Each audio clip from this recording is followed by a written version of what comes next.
에세이 빛나는 모형들.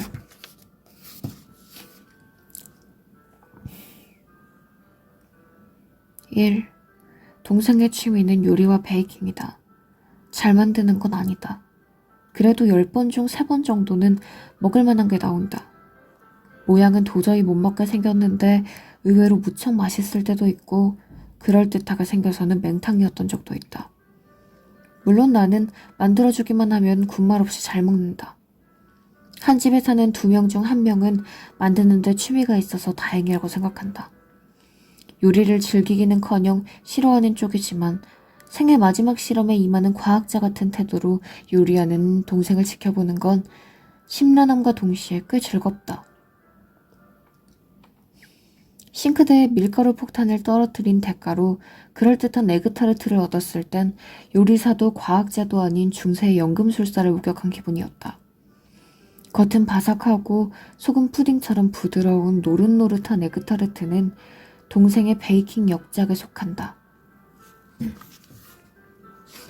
그날 간만에 성공에 신이 난 동생은 본격 공장이라도 가동할 기세로 에그타르트를 구워댔다.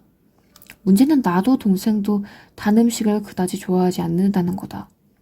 반죽량이 적지 않았던 탓에 그날 탄생한 에그타르트는 무려 4판, 그러니까 약 30개 정도였다. 우리가 각각 먹을 수 있는 개수는 3개가 고작이었다. 친구들에게도 나눠주고 밥 대신 먹기도 했지만 몇 개는 끝내 버려졌다. 디저트류는 한 번에 먹을 수 있는 양이 정해져 있다. 찌개나 전골처럼 두 끼를 연이어 먹을 수도 없다. 나는 노력과 시간을 들여 오래 두고 보기는커녕 다 먹기도 힘든 걸 만드는 마음이 궁금했다. 한마디로 내 눈에는 비효율적으로 보였다. 음식은 먹기 위해 만드는 건데 쿠키를 굽든 파이를 굽든 동생은 한두 개 맛보는 게 전부였으니까. 그럴 바에는 베이킹 말고 그냥 요리를 하는 게 어떠겠냐고 물었더니 동생은 둘은 엄연히 만드는 재미가 다르다고 주장했다. 과자도 단맛도 좋아하지 않지만 그 과정이 즐거우면 되는 거 아니냐고. 어쨌든 만들어진 결과물을 보면 맛과 상관없이 뿌듯하다고 말이다. 뭐라고 할 말이 없어 고개를 끄덕이고 말았다. 그러다 어렴풋하게나마 동생의 취향을 짐작하게 되는 일이 있었다. 재작년 겨울이었나. 가까운 대형마트에 장을 보러 갔다가 세일하는 장난감 블록을 하나 샀다. 크리스마스가 목전이었기 때문인지 눈 내린 오두막 모양의 블록이 유독 아기자기해 보였다. 사놓고도 한참을 묵혀놓았다가 여유가 생겼을 때 조립을 시작했다. 2000피스가 넘어 완성하기까지 시간이 꽤 걸렸다. 반쯤 조립하자마자 재미가 붙었다. 블록과 블록이 부드럽게 연결되고 그 피스들이 또 모여 건축물의 형태가 되어가는 게 신기했다. 내 엄지손가락보다 작은 싱크대 위에 프라이팬과 소스통이 놓였고 그 앞에 사람 모양의 피규어들이 컵을 들고 섰다. 새끼손가락만한 소파와 그보다 작은 꽃병, 전등, 트리와 눈싸움하는 아이들까지. 정교하고 깜찍한 세상의 축소판이었다. 조립 설명서를 넘길 때마다 작은 성취감이 차올랐다. 당장에 한 단계를 해내는 것. 그래서 어떤 모습에 가까워지는 일. 거기에는 분명 즐거움이 있었다. 옆에서 멀뚱멀뚱 지켜보던 동생은 먹지도 못하는 걸 왜 만드냐며 내 질문을 똑같이 돌려줬고 나는 그거랑 이거랑은 다르다는 뻔한 대꾸를 했다. 그런데 지금 와서 생각하니 그 둘은 정말 다른가 싶다. 먹지 않은 음식은 쉽게 상하는 모형이나 다를 바 없고 블록이란 세상을 본떠 만든 장난감인데 어린 시절 동생과 나는 음식 모양 미니어처 지우개를 모았다. 지우개로서의 기능을 거의 하지 못하는 지우개였다. 우린 그걸로 인형놀이를 하거나 작은 통 속에 모아놓고서는 하염없이 바람만 봤다. 모형에 불과했는데 세상의 일부를 준 기분이었다. 자꾸 부드러운 가짜 음식들, 어차피 먹지 않을 것들. 우리는 취미를 그 지우개의 연장일지 모른다고 생각했다. 동생은 씹고 삼키고 혀로 음미하는 음식으로서의 디저트가 아닌 그냥 디저트라는 오브제 그 자체를 좋아하는 것 같기도 하다. 심심하면 요리 유튜브를 보는데 식사류 레시피를 볼 땐 맛있겠다고 말하고 동화책에 나올 듯 아기자기한 디저트 레시피를 볼 땐 만들어보고 싶다고 말한다. 그 두 뉘앙스에는 분명 차이가 있다. 가끔은 별로 맛은 없겠다. 예쁜 건 하나같이 맛없어 보여. 를 덧붙이기도 한다. 묘한 기분이 들었다. 세상을 본뜬 모형을 만든다는 점에서 소설도 크게 다르지 않은 것 같다. 진짜인 것처럼 굴지만 그건 결국 가짜고 가짜를 얼마나 진짜처럼 만드느냐가 중요하다. 만들어 놓고 먹지 않은 디저트, 블록으로 만든 눈 내린 오두막, 손바닥만한 트리, 샌드위치와 콜라 모양 지우개, 혹은 정교하게 반짝이는 음식 모형들. 진짜를 본뜬 가짜, 하지만 진짜와는 뭔가 다른 가짜. 블록을 완성했을 땐 눈이 뻑뻑한 새벽이었다. ASMR용으로 틀어놓은 영화는 진즉 끝나서 검은 화면에 삼성 로고가 날아다녔고 동생은 자러 들어갔다. 그렇게 열심히 조립했건만 막상 오두막이 완성되자 5초 정도 기쁘고 끝이었다. 그저 그랬다. 마땅히 둘 곳을 찾아 올려두니 모든 감흥이 사라졌다. 뿌듯하긴 했지만 결과물 자체보다는 거기까지 도달하는 행위가 더 즐거웠다는 걸 부정할 수 없었다. 동생이 베이킹 과정에서 느낀 즐거움도 이와 같을까? 블록을 조립하듯 물과 밀가루를 계량하고 설탕과 버터 1g에 눈에 불을 켜고 집중했겠지. 게다가 틀리면 부수고 다시 시작하면 되는 블록과 달리 요리는 오븐에 들어가는 순간 돌이킬 수 없게 되니 일종의 스릴까지 더해진다. 구워져 나온 건 어찌할 수 없다. 완성되는 순간 끝나버리는 기쁨이라니 그건 좀 허무하다. 얼마 전에는 유튜브를 보던 동생이 미트파이를 만들어 보고 싶다고 했다. 미트파이는 다진 고기를 삶아 만든 속으로 안을 채우는데 동생은 삶은 고기를 먹지 않는다. 쓸데없이 입맛이 까다로워서. 소스 묻은 고기도 먹지 않는다. 미트파이는 동생이 절대 먹지 않을 음식이다. 그런데 영상 속의 먹음직스러운 파이를 보면 먹을 수 있을 것 같고 무척 맛있을 것 같고 그래서 더불어 만들어보고 싶다고 한다. 그 속을 조금은 알 것 같기도 하고 여전히 모르겠기도 하고 그런데 미트파이는 식사야 디저트야? 일단 미트파이 만드는 건 한사코 말렸다. 그건 부엌이 너무 지저분해질 것 같았다. 청소는 내 담당이다. 자꾸 반짝이는 것이 좋다고 여기저기서 말했다. 그런 건 내 손안에 둘 수 있다.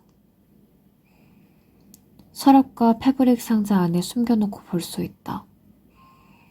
그것들은 대부분 단단하며 도망가지도 사라지지도 않는다. 외할머니는 돌아가셨지만 할머니의 시간을 함께 산 금붙이와 오래된 돌은 아직 남아있다. 세대를 거슬러 나에게까지 도달한다. 그런 면에서 진짜인 척하지만 가짜인 것도 좋다. 어떤 가짜는 진짜보다 영원하다. 이를테면 음식점 앞의 음식 모형들. 모형에는 모형이 가지는 미학이 있다. 그것들은 진열대 안에서 무수한 진짜 음식들이 만들어지고 버려질 동안 썩지도 상하지도 않는다. 선명한 색과 매끈한 광택으로 사람들을 붙잡아 맛을 상상하게 하고 입맛을 돋운다. 모형은 실제보다 과장되거나 조악하거나 혹은 그렇기 때문에 아름답다. 도료와 레진과 차력의 힘이다. EBS 극한 직업 진짜보다 더 진짜 같은 가짜를 만드는 사람들을 꼭 보시길. 그러나 가짜인 척하지만 진짜인 건 별로다. 그런 건 일단 좀 재수가 없고 방심하며 손을 가져다 대는 순간 푹 꺼져버리고 만다. 어렸을 때 다니던 단골 돈가스집 입구에는 불이 꺼지지 않는 진열대가 있었다. 돈가스집의 모든 메뉴들이 그리 정교하지 않은 실물 크기의 모형으로 자리했다. 진열대 안에는 항상 할로겐 조명이 빛나고 있었고 그 환한 빛에 가짜 음식들은 가짜스러운 광대를 뿜어냈다. 본래 케첩보다 주황색이고 본래 파스타면보다 노라며 본래 돈가스보다 딱딱해 보이는 모형들. 그런데 이상하게도 그 모형들이 더 맛있어 보였다.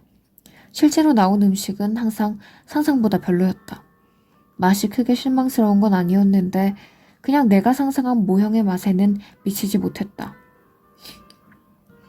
지금 생각하면 바로 그게 음식 모형으로서의 충실한 기능 아니었나 싶지만 당시에는 종종 배신감에 휩싸였다. 요즘에는 음식 모형을 두는 곳이 많이 없는 것 같다.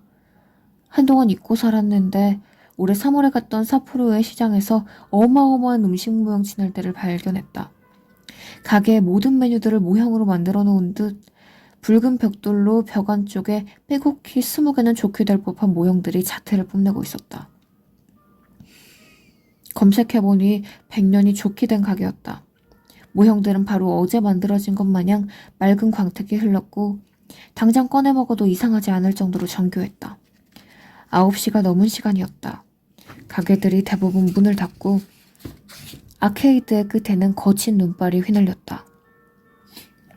목도리와 마스크에 얼굴을 파묻고 지나다니는 사람들 틈에서 나와 동생은 그 진열대를 오래 바라봤다.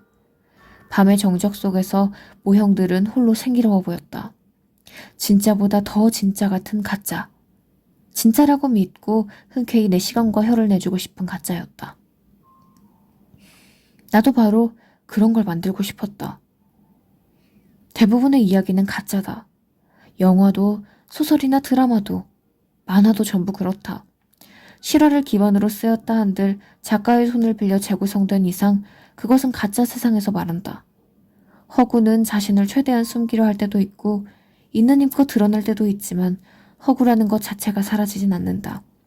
더군다나 내가 쓰는 이야기에는 대부분 초현실적이거나 판타지스러운 요소들이 등장하니 음식에 빗대본다면 돈가스 소스가 노란색이거나 보라색인 모형을 만드는 꼴이다. 소스는 말고 분홍색 샐러드가 있는 정도로 하자. 아무래도 보라색 소스는 입맛이 떨어질 것 같으니까. 나는 이야기라는 세상의 모형을 있는 힘껏 사랑하는 사람이지만 종종 드는 의심을 피할 수가 없다. 우리는 가짜를 왜 만드는 걸까? 동생의 말대로 먹을 수도 없는 그것을 왜? 음식점 앞에 선 사람들은 진열대 너머의 모형이 모형에 불과하다는 걸 알고 있을 테다. 하지만 우리는 그것을 보며 진짜 맛을 상상하고 입맛을 다시고 가게 안에 발을 들인다. 모형과 얼마나 비슷하고 얼마나 다른지 알기 위해 들어가는 사람도 있을 테고 마침 먹고 싶던 음식을 운명처럼 만나 문을 여는 사람도 있겠지. 돈가스 옆에 진짜 분홍색 샐러드가 나오는지 나오지 않는다면 왜 모형에 분홍색 샐러드를 두었는지 생각하게 될 거다. 모형은 진짜 세상으로 우리를 유혹하는 미끼 혹은 문이 되기도 하지만 밤의 정막 속에서 홀로 조명받으며 그 자체로 주인공이 되어 빛나기도 한다. 최대한 먹음직스럽고 진짜 같지만 어딘가 이상해서 계속 보게 되지만 근데 진짜라고 믿고 싶어지는 그런 걸 만들고 싶다. 나는 모형들이 좋다. 지면과 스크린 위의 진짜인 척하는 모든 이야기를 사랑한다. 그래서 일단은 계속하는 수밖에 없다. 4박 5일의 여행 동안 그 가게를 몇 번이나 지나쳤다. 진열대는 늘 환했고 아무리 늦은 시간이라도 조명이 꺼지는 법이 없었다. 모형들은 빛났다. 유리 안쪽에는 음식 모형뿐만 아니라 가게의 사장님의 취향으로 보이는 조화와 빈티지 화병 등도 조화롭게 장식되어 있었다. 그 자체로 어떤 예술품 같아 보였다. 다음에 삿포로를 간다면 그 가게에 들어가 음식을 주문해 볼 테다.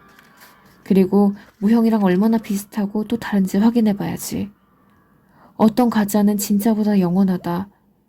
모형들은 아마 지금도 빛나고 있을 것이다.